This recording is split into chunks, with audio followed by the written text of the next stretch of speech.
I don't believe we can gain confidence by doing something one time and expecting the confidence to just come out of nowhere. We really do have to tap in and be consistent and show up for yourself. I feel like if we don't show ourselves commitment, we won't be able to be confident.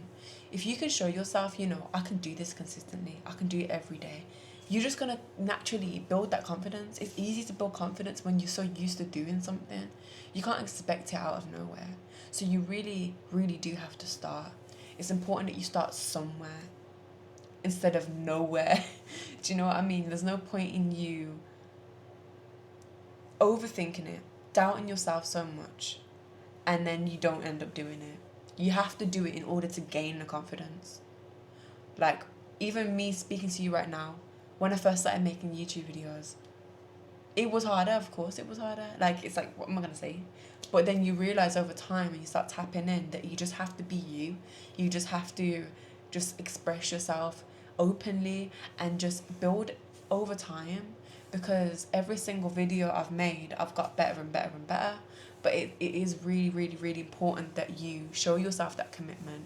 And it's not about showing other people commitment. You have to do it yourself. You have to do it for yourself too.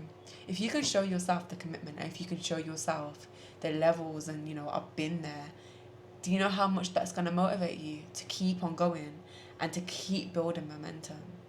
It's like, momentum's the most important thing. Like, if you have something, you've been gifted an idea, or you have an idea in your mind that you're able to be consistent with, that will give you results, it's a blessing that you even have the idea.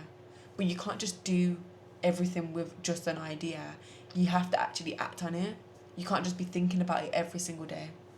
So I believe that when it comes to consistency, it is about you building the skill. You should be less focused on it being perfect and more focused on building the skill. And with any skill that you're building, it's almost like you're building a portfolio of work.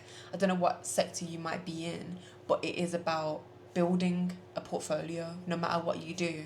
And it might not be recorded, the portfolio, it might not be anything, but my point is that you constantly doing it and constantly applying yourself is going to build more and more proof that you're able to do it.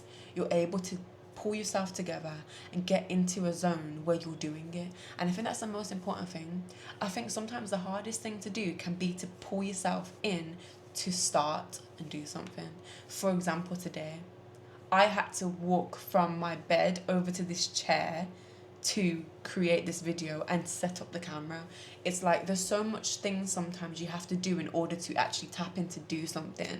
For example, if I want to paint a picture, I'd have to set up a canvas, and I'd have to make sure I have paint on my palette, and I'd have to make sure, just do the simple stuff. Do the simple stuff. Allow yourself and give yourself the space to do what you're supposed to do. Because sometimes it's harder to do things when things aren't already done, if that makes sense. But if you can think to yourself, okay, I do want to do this, but it's kind of long. You got these you're doubting yourself a bit. Just tell yourself, I'm just going to set it up. So what I'm going to do, I'm going to set it up. And then you just find yourself fall into the place where you start creating.